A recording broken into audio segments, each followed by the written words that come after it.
Olá, turma, tudo bem com vocês? Espero que sim. Vamos para a nossa 7ª aula de sala de leitura do ensino à distância. Hoje nós vamos falar sobre um gênero literário específico que é a poesia. Vou ler alguns trechos de poemas aqui e a gente vai fazer alguns comentários sobre o conceito e as características que determinam um texto ser do gênero poético. A poesia é um texto que tem uma organização espacial em versos. Onde ela for escrita, ela tem que estar em versos que juntos vão compor estrofes. Então, toda poesia tem versos e estrofes. Outra característica marcante da poesia é a presença de rimas. Não é necessariamente obrigatório, mas a maioria das poesias são rimadas. A rima, ela vai trazer sonoridade, vai trazer musicalidade para o poema. E ao mesmo tempo, um poema rimado é muito mais fácil de memorizar. A poesia, gente, quando ela surge há muito tempo atrás, ela primeiro vem como um texto falado, declamado, né?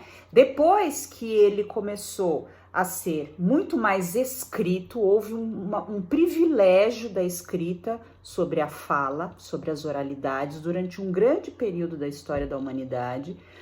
E de uns tempos para cá, isso está voltando às origens, ou seja, a poesia resgatou essa necessidade da declamação, né, de ser não só escrita, mas como falada em voz alta, né?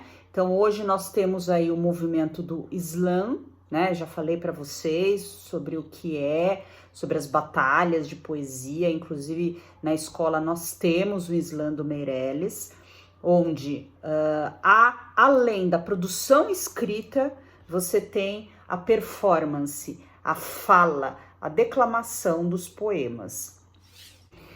Uma outra coisa importante é perceber a diferença de um texto em prosa e um texto em verso. O texto em prosa, gente, ele é um texto que ele tem toda uma sequência. Quando você escreve sequencialmente nas linhas, completando todas as linhas, e ao mesmo tempo o texto em prosa tem uma narrativa, vai ter a construção de uma história cheia de características que vão configurar que aquele texto seja em prosa. Já o texto poético, ele tem essa diferente organização espacial. São versos na folha. Então, quando você bate o olho, você diz, isso aqui é poema. Ele está todo escrito em verso. Quanto ao conteúdo, geralmente o poema, ele traz discussões, ele traz temas importantes, mas ao mesmo tempo falados de uma maneira mais emotiva, de uma maneira mais reflexiva e não narrativa como na prosa. Uma coisa que é muito comum, as pessoas lerem um poema, ao final da leitura comentam, não entendi nada. A questão é, o poema, ele não está na ordem do raciocínio. Você não tem que entender um poema. Você pode interpretá-lo, você pode analisá-lo, mas o entendimento está em outra ordem. O poema está no emocional, no sentimental da gente. Então, vamos agora fazer algumas leituras para que isso fique mais claro para vocês. Canção do Exílio. Minha terra tem palmeiras, onde canta o sabiá.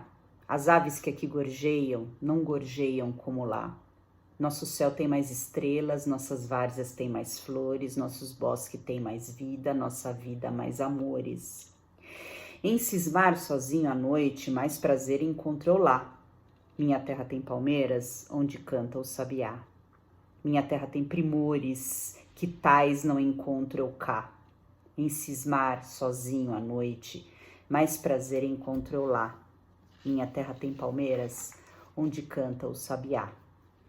Não permita, Deus, que eu morra sem que eu volte para lá, sem que desfrute os primores que não encontro por cá, sem que ainda viste as palmeiras onde canta o sabiá. Coimbra, julho de 1843.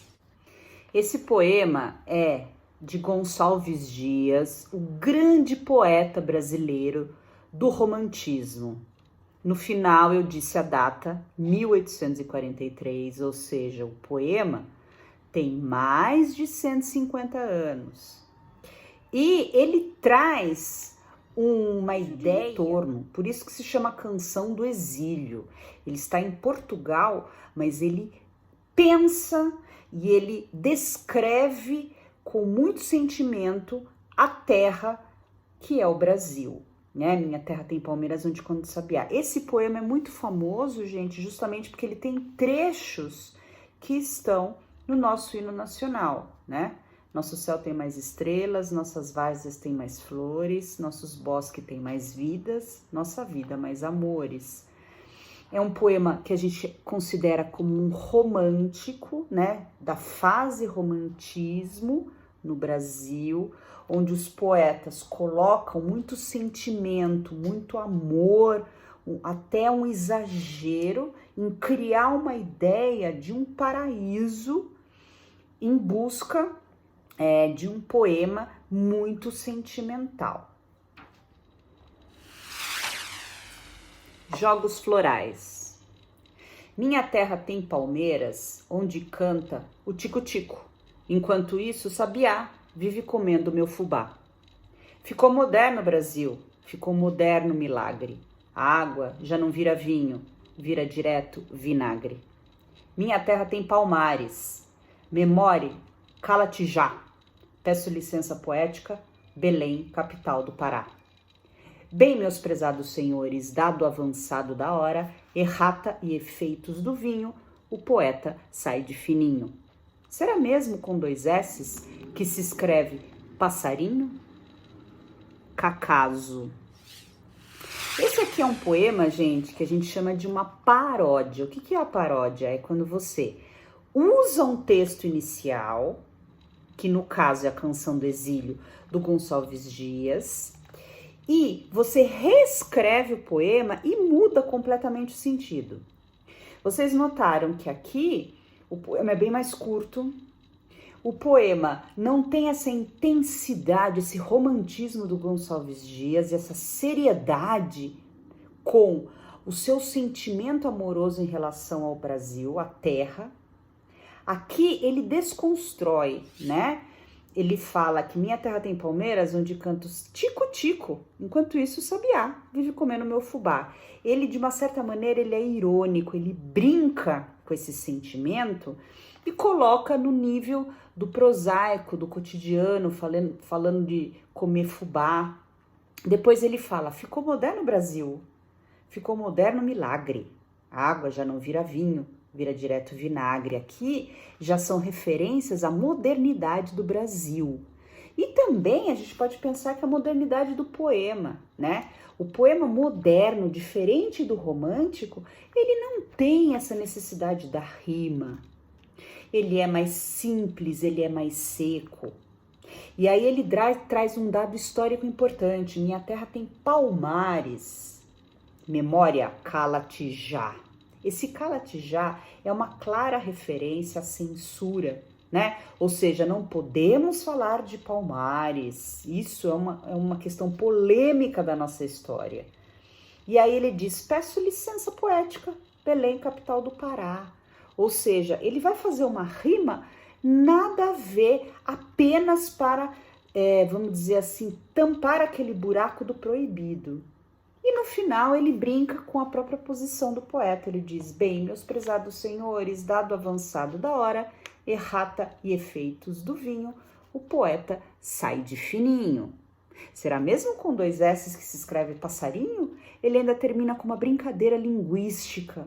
Não dá para ler, não dá para vocês lerem aqui o que eu tô lendo, mas passarinho está escrito com C cedilha. E a pergunta, será que é com 2 S's? Ou seja, mais uma ironia. Então o Cacaso, ele vai brincar com essa paródia, vamos dizer assim, tirando até um sarro desse texto original do Canção do Exílio, mas refletindo sobre os significados que esse poema tem. Então, eu acabei de ler e comentar e fazer uma análise de 2 poemas de 2 poetas diferentes, de épocas diferentes. O que eu quero de vocês? Eu quero que vocês procurem esses poetas, Gonçalves Dias e Cacaso, leiam outros poemas diferentes desse que eu li e escolham um, gente. Tem gente que vai gostar mais do Gonçalves Dias, tem gente que vai gostar mais do Cacaso. Então, vocês escolham o que você mais gostar, um poema de um deles, e me mandem como atividade, tá bom?